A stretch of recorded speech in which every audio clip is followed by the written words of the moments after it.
జనవరి 12వ తేదీ నంద్యాల పట్టణం మున్సిపల్ పార్కులో గల ఆయుష్ యోగా కేంద్రంలో రక్తదాన శిబిరం ఏర్పాటు చేయడం అనేది. ఇప్పుడు ఇంత అత్యవసరంగా రక్తదాన శిబిరం ఏర్పాటు చేసిన ముఖ్య ఉద్దేశం ఏంటంటే, ప్రభుత్వ ఆసుపత్రిలో రక్త నిల్వలు తక్కువగా ఉన్నాయని మా దృష్టికి రావడంతో మేము ఈ కార్యక్రమం ఏర్పాటు చేశాం. అంతేకాకుండా ఈ సమయంలో స్కూళ్ళు, కాలేజీలు వీటన్నిటికి కూడా ఈ 10 రోజులు సెలవు ఉంటుంది. ఈ సందర్భంలో ప్రమాదవశాత్తు కానీ గర్భిణీ స్త్రీలకు కానీ రక్తం అవసరమైనప్పుడు రక్తం లేక వేరే ఊర్లకు పోయి అక్కడ రక్తం ఎక్కించుకునే స్థాయికి వచ్చినప్పుడు వాళ్ళ ప్రాణాలకు ముప్పు ఉంటుంది.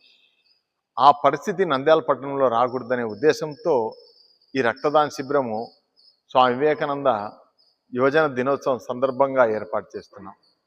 నేను ముఖ్యంగా యువతను కోరుకునేది ఏంటంటే, దయచేసి స్వామి వివేకానంద సూక్తులను వల్లించేదానికంటే అతను ఏమైతే చెప్పాడో వాటిని ఆచరించేదానికి ప్రయత్నం చేద్దాం.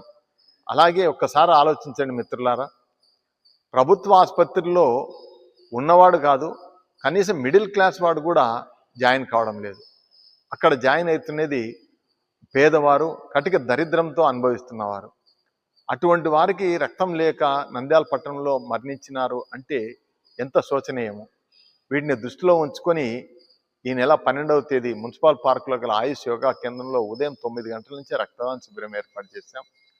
ఈ రక్తదానం చేస్తున్న వారిని ప్రోత్సహించేటందుకు ఇక్కడ లంచం రూపంలో కాదు, వాళ్ళు ముందు మళ్ళా ఇవ్వాలనే ఉద్దేశంతో ప్రభుత్వ ఆసుపత్రి నుంచి ఒక సర్టిఫికెటు, భారత్ వికాస్ పరిషత్ నుంచి ఒక సర్టిఫికెటు, అలాగే 12వ వార్డు కౌన్సిలరు కండే శ్యామ్ సుందర్లాల్ ఈ సందర్భంగా ఆ రోజు రక్తదానం చేసిన వారికి సుమారు 200 రూపాయలు విలువ గల టీ షర్టు, అలాగే G V mall one of the partner Janardhan గారు వాళ్ళ జీవి మాల్లో దుస్తులు ఎవరైనా కొనుగోలు చేస్తే వారికి 10% డిస్కౌంటు ఇలా ఇస్తామని కూడా చెప్పి ముందుకు వచ్చారు.